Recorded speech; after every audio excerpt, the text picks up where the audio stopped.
হাজিরা দিতে সিজিও কমপ্লেক্সে সুজিত বসু। সকাল 10:26 সিজিও কমপ্লেক্সে এলেন দমকল মন্ত্রী। আমাদের প্রতিনিধি প্রকাশ সিনহা এই মুহূর্তে রয়েছেন টেলিফোন লাইনে। প্রকাশ, কি খবর রয়েছে?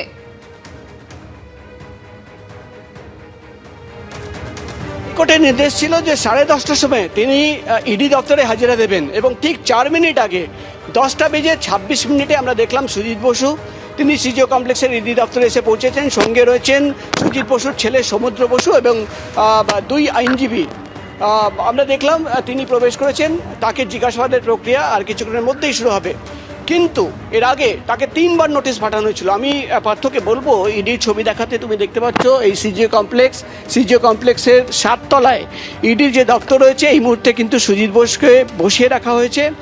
এর আগে 3 বার তাকে নোটিশ পাঠানো হয়। তার বাড়িতে তুমি জানো 2 বার তল্লাশি অভিযান চালানো হয় এবং যেটা ইডির তরফে দাবি করা হচ্ছে যে তার বাড়িতে, তার রেস্তোরাঁয়, ছেলের যে ধাবা রয়েছে, হোটেল রয়েছে, পাব রয়েছে, সেখানে তল্লাশি অভিযান চালিয়ে একাধিক তথ্য পাওয়া গেছিল। কী তথ্য? পুরনিয়োগ দুর্নীতি মামলায় দক্ষিণ দমদম পুরসভায় যে নিয়োগ হয়েছিল সেখানে ইডির তরফে দাবি করা হচ্ছে যে বেআইনিভাবে নিয়োগ হয়েছিল এবং সেই সূত্র, সেই তথ্য সামনে রেখেই সুজিত বসুকে তারা জিজ্ঞাসাবাদ করতে চায়। এর আগে তাকে 3 বার নোটিশ পাঠানো হয়।